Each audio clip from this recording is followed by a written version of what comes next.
రాజు యేసు ప్రభు క్రీస్తునకు కొత్త పాట పాడెదము. నీకు యేసునకు కొత్త పాట పాడెదము. హల్లెలూయా.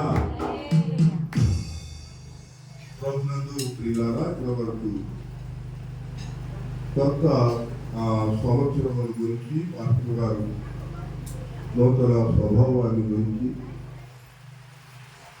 కొన్ని విషయాలు తెలియజేశారు. చాలా మంచిది. దేవునికి స్తోత్రము కలుగునుగాక. హల్లెలూయా. సమస్తము ఏమవుతుంది అంట? పాతవి గమనించారు. 2 కొరింథీ 5:17 మాట్లాడుతున్న అపోస్తలుడైన పౌలు. 2 కొరింథీ 5:17 కాగా ఎవడైనను లేక ఎవడైనను, స్త్రీ అయినను పురుషుడైనను, ఎవడైనను క్రీస్తు నందున్న ఎడల వారు ఏ సృష్టి అంటమ్మా? నూతన సృష్టి. పాతవి గతించెను, ఇదిగో కొత్త వాయులు. ఒక గయ్యాలి భార్య ఉందంట. బాగా ఎదురమ్మా, గయ్యాలి భార్య. ఆ ఇంటి పక్కన ఉన్నటువంటి దేవునికి స్తోత్రం. హల్లెలూయా. ఆ ఇంటి పక్కన ఉన్నటువంటి ప్రియమైన దేవుని బిడ్డలారా, ఒక సహోదరి చూస్తూ ఉంది.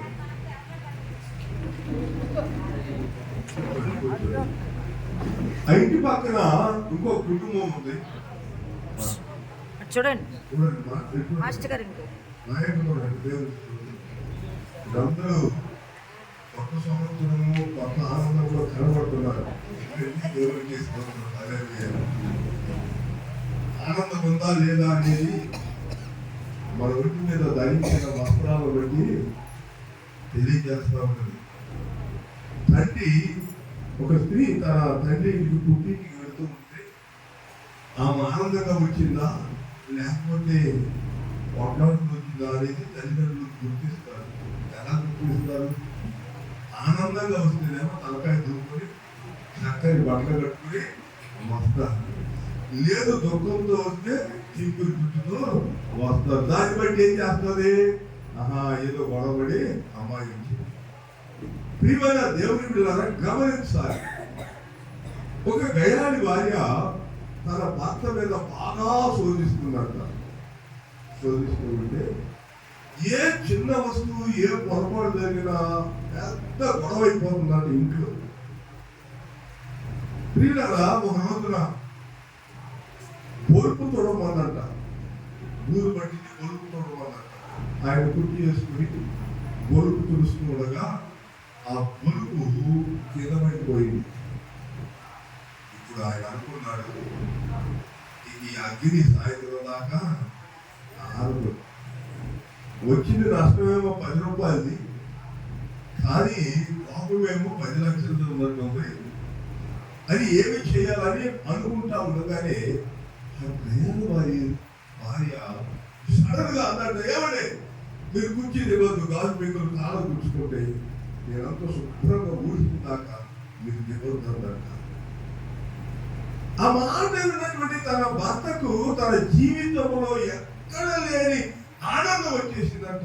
ఏమిటి ఈ మాట్లాడుతున్నది? నా భార్యేనా అమ్మా, నా భార్య అని చెప్పి దిక్కు వచ్చి అన్నోని అడిగాడంట.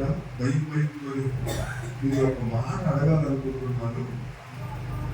నీవు ఇల్లు వీకి పందిరేసేదానివి ఇంత తొందరగా, ఇంత తేలికగా, దేవుని స్తోత్రం హల్లెలూయా, నీవు ఎలా ఇంత ప్రేమగా మాట్లాడావు అంటే ఆమె చెప్పిందంట, అయ్యా మన ఇంటిలో జరుగుతున్నటువంటి గొడవను చూసి, మన ఇంటి పక్కన ఒక క్రైస్తవురాలు ఉంది, వారి కుటుంబం ఎప్పుడు గొడవలు లేకుండా ఆనందంగా ఉంటుంది.